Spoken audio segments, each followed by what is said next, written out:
What is up, you guys? It's your girl JULIT, back from our video. I'm back on your screen. So we're in a very different setting. We're inside my car because, as you guys have seen in Instagram, my house is full of builders. My house doesn't look like a house anymore. It looks like a mess, and everything's packed. All the walls are down. My toilet's gone. I don't know where my toilet went. ¿Ah? ¿Para qué? ¿Voy para dónde?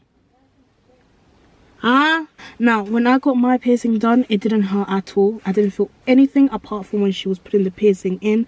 That was a bit of discomfort, but it was so fast that I really didn't feel anything at all. And some people like do tear up and it hurts a bit or like a pinch. It didn't hurt for me and I didn't tear up either, so thanks God that my process for the piercing was really good and smooth. Now I would say about a week after, even or less, I just can't remember, a week or a bit less of a week, I was coming back from school and I started to feel my nose wet, and I'm like, what is going on? Why is my nose wet like a dog? When I go like this, the amount of blood that is coming out of my piercing is just atrocious. It's disgusting. I was like, what is going on? I only had one piece of tissue. I don't know where that tissue came from, but thanks God I had it, and I had to reuse it and reuse it and reuse it and like put it on the side of my piercing and all of those things. Now this is a picture, and I believe I have a video as well, of how I was walking home and it was like bleeding again, because it will stop for like a minute or two, then it will start to bleed again. Home, I went straight home. The way you clean piercings, I think in general you clean your piercings like that, is with sea salt and warm water. Sea salt, guys, make sure that it's sea salt and not the regular salt that we use for, you know, whatever. It has to be sea salt, because there's something in the normal salt that will just not work. Like it will cause infection basically. I used to use this Himalayan pink sea salt thing or whatever, but it's the same thing, it's the sea salt. Now I will use that and I'll put water as warm as I can like resist it and put it on my nose. You could see all the blood coming out. I'll get a Q-tip, I'll put it in like the solution, and I will clean it right under the piercing and inside it as well, like especially like around it to make sure where the hole is basically. Now when I would take at least a 20, 30, 45 minutes, even if it was 5 minutes, and I would wake up, I would wake up like this. My nose and my bed were gone. You couldn't see them in all the blood that there was. I used to put plasters just in case as well. It would just the plaster would end up coming off of how much blood it was. I got really scared, and the first thing that I did was contact my piercer. That is what you do if you see that your piercing is bleeding uncontrollably.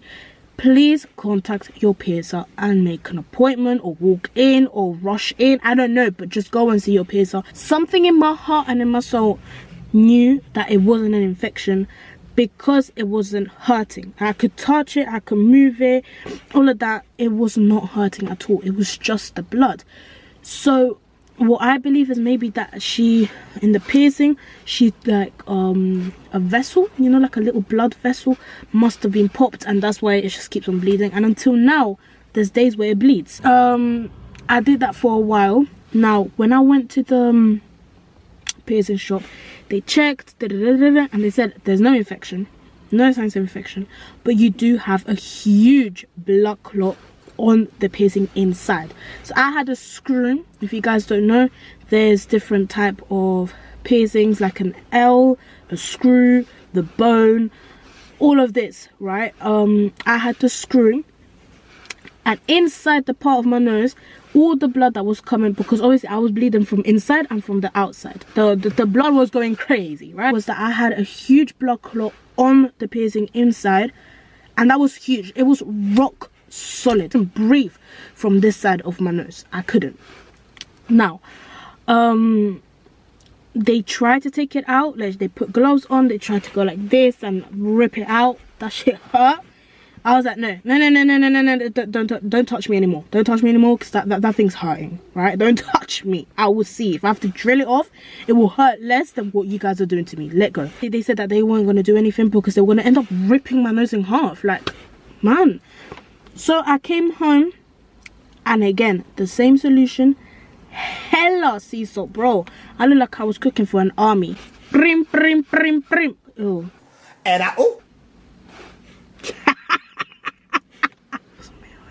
What did I just do? I mean, I was rolling, you know, the thing into the bowl, and then I put the water as boiling as I could resist. I didn't care if my nose became Rudolph. I had to take that blood clot out. What I was trying to do was melt off the blood, right? I did it every day, 2 or 3 times a day. I did not care.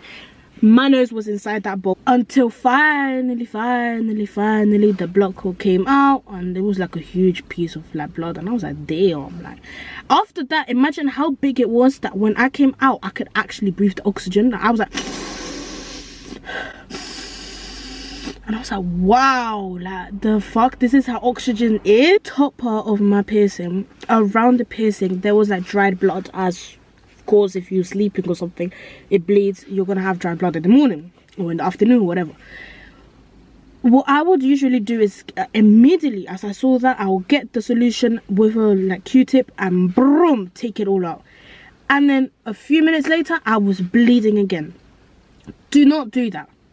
Do not take out all of the crust that you have there, because what that's basically doing is sealing the damaged skin under it, if you get what I mean. So say this is the damaged skin and it's bleeding, right? If I have this, is the crust is going to stop the bleeding, but if I remove it, it's going to continue and continue and continue. That's what I was doing, and that's why my piercing wouldn't stop bleeding. So when I found that out, I kept it, and I was like, it doesn't matter how it looks, I'm gonna keep that. And it reduced the amount of blood that was coming out, and I left it until it fell off, to be honest. Until it fell off itself, I left it there, because it was like a plaster, like a natural plaster right there.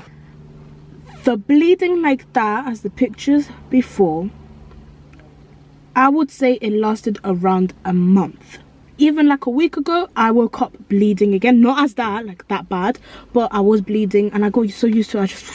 I changed my piercing, then it was time. I even left it a bit more, like a month or 2 after I could actually change the piercing. Take it easy with your nose. And yeah, so basically that is all that I could really say. I know how it is, how it's scary and frustrating, but if you take time and do the correct steps, everything will be fine, because I'm happy with my piercing. It's good. Look. If you have any further questions, go ahead and leave them down below. I'm more than happy to answer it individually. And I hope you guys enjoyed this video. Have a beautiful Sunday evening, and go ahead and like and comment on this video. And yeah, see you for the next one.